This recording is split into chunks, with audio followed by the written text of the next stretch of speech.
Hey guys, Mr. Mad Writer here with a review of the Hellborn King Book 1 by Christopher G. Brenning. I will spoil some parts of it, but I'll try and keep as much hidden as possible.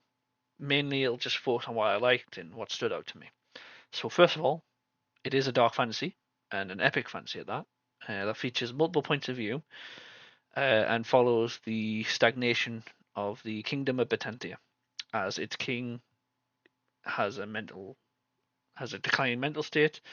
It falls upon the shoulders of his children to try and pick up the pieces, but neither of them are really ready for that responsibility. Gareth is a good example of this. He's reckless, he's immature, he hasn't fully grown up yet, and it takes time. It takes for him to actually get away from it all, to actually step into that responsibility and that role and come back swinging. Lucetta, his sister, equally naive and sheltered, gets to see what Cardell is all about. She sees the squalor, the stagnation, and all that stuff, and decides no more. If my brother isn't going to fix it, if my husband isn't going to fix it, then I'll fix it, and I will pay whatever cost and price that is required to get that result. It does come at a cost of her dignity and her vows and faith to Aldred. She's essentially committing treason. That's the best way to put it. Uh, on the other side of things, though, you do have the barbarians on the march towards the heart of Batantia, but the thing that stands between them and that is Castle Morden. And you would think, with all the troops that are present, Batantia would have this in the bag, but no. Damien Deseret via the barbarians do not make it easy. In fact, they are very savvy, and despite their savage way of being, they are not to be underestimated.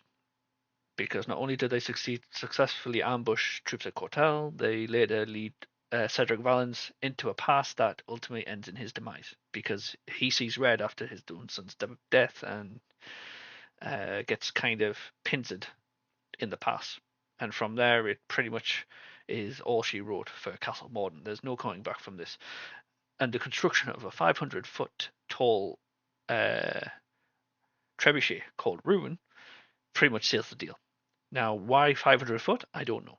I think it should have been probably 100 foot or something like that because I think 500 foot is a bit too high. Even my suspension of disbelief by that point was like, that's a bit tall, bit too tall. I think some of there's a lot of interesting points to the story. Like, obviously, you have Aina's morals in that he is a lot more. He values life a lot more than some of the other barbarians. In a lot of ways, he behaves quite opposite to them, and that kind of rubs some of them the wrong way. They're like the thing he's a bit of an odd, bit of a kooky, bit of an odd one. Damien again caught between justice and vengeance, which makes you wonder if Marcellus was in the similar frame of mind when he first tried to march against the barbarians, and led to his own decline as he took a serious injury and became an abusive Robert Baratheon type of character. Um, you also have Charlotte, who again is quite sheltered, fearful of her husband, eventually starts finding her confidence in her feet again, her wit, her sharpness. Spending time away at Dalhaven does her the world of good. There is a funny moment where the convoy of Lucetta and Gareth each pass each other, one going to Dalhaven and one going away, and there's no interaction there, and I feel that's a missed opportunity. But it was quite funny. It reminded me of the meme of those two people in the car looking at each other going past. I just thought it was funny. And in the end, I do wish we got more perspective. I think there's a missed opportunity to cover Damien's POV, especially towards the end. I feel like a chapter with him would have been like a nice thing to end on, especially the conflict he has between letting Madeline go and keeping her against her will. Because no matter what he does, they lose because he's following the guidance of a witch essentially. For better or for worse, the fate for Madeline is one that can probably be considered a fate worse than death. Let's be honest. The other problem I have is that a lot of side characters, like Trace, for instance, is just kind of there. He just sort of falls away, and you kind of forget he's there until Gareth goes and puts the fear of God into Aldred. It's mainly Gareth and Lucetta who really stand out as characters. Madeline too. There's also Titan Bradshaw. I can't go this video without mentioning the legend that is Titan Bradshaw, who was portrayed as quite isolated, obtuse, and a bit kind of well, definitely traumatized. He's distant, he's brooding, he's just rude and disrespectful, and that shows. There's no getting around that. He's got a lot of sharp edges to him. But one thing that stood out to me, that as soon as they got to Castle Morden and the barbarians were at the gate, he was there. That man was more selfless than anyone else in that cadre battalion, whatever you want to call them, of knights. Probably use the wrong words there, I don't care. The point I'm trying to get is that Titan is actually deep down a very selfless man, and he proves it time and time again. Every time Madeline is breaking down, he gets her to sort of snap out of it, and even tries to get her to leave whilst he stays behind, and she doesn't. She denies him that. She denies him his self-sacrifice in a way, much to his frustration, because again he feels guilty for letting her die essentially, which he thinks she's dead. She's not, though she wishes she was, I imagine. Um, but yeah, he goes through a bit of a thing with her because he's very closed off, but because she actually treats him somewhat, approaches him in a way that he kind of respects and takes, he enjoys a little bit. They kind of open up to each other a bit, and he sees her as a friend by the end. And what happens to her kind of torments him. There's also Corbin and some of the other knights that are present within the story. Again, they're all right. They get their own little bits here and there, but the main focus is on Madeline being the first female commander, and her stubborn arrogance.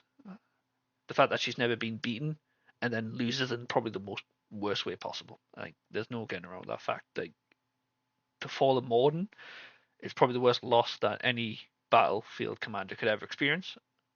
And it's one thing to see your men die; it's another thing to be captured. And essentially, well, she's given a life of luxury. She's given 3 days to make a decision, and the decision she makes is, I'll leave that open ended, but it's probably not the right one in circumstances. But when you're having all these things thrown at you, like mystical stuff, it probably, might imagine, it would do quite a number on your head. You wouldn't know where to begin. But yeah, there's a lot of interesting, like, morals and all kinds of stuff under the surface, like the politics of Batantia, and beyond that, there's some little things there with the Druffians and a few hints of what's happening further afield.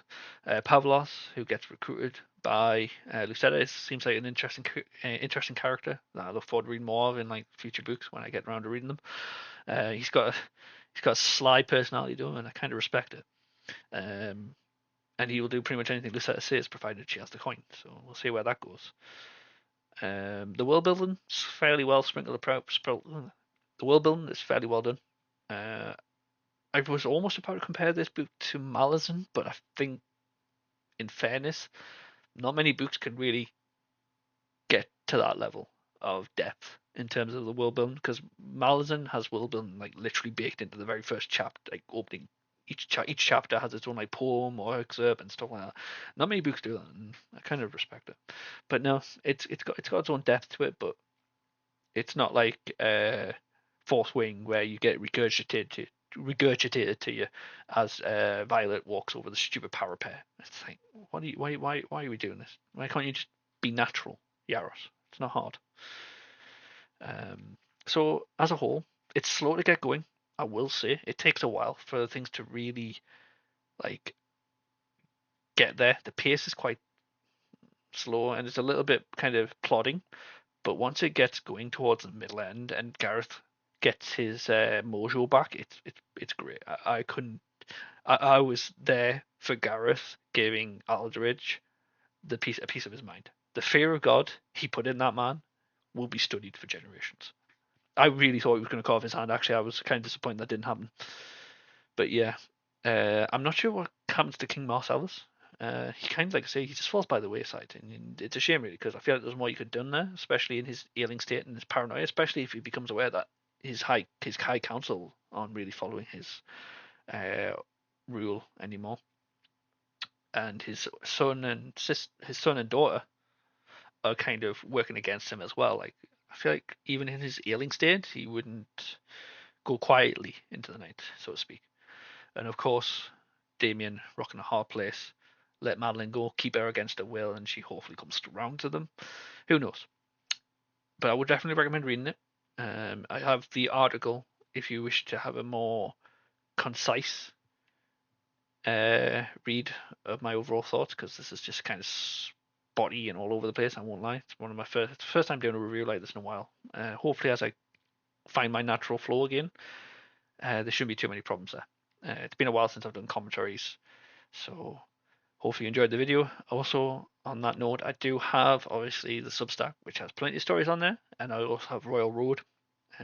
The stories serials are visible next to the Hellborn King, the Fall Years, Roswell, the Ones We Forgot, and Human, which are all ongoing. Roswell is complete, will be edited.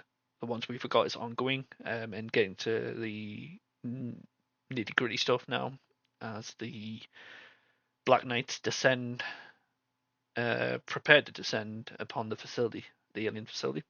So if you're interested in science fiction and some horror and action and stuff like that, then I would recommend reading them, and I would appreciate it. But yeah, thank you for watching. Have a good day.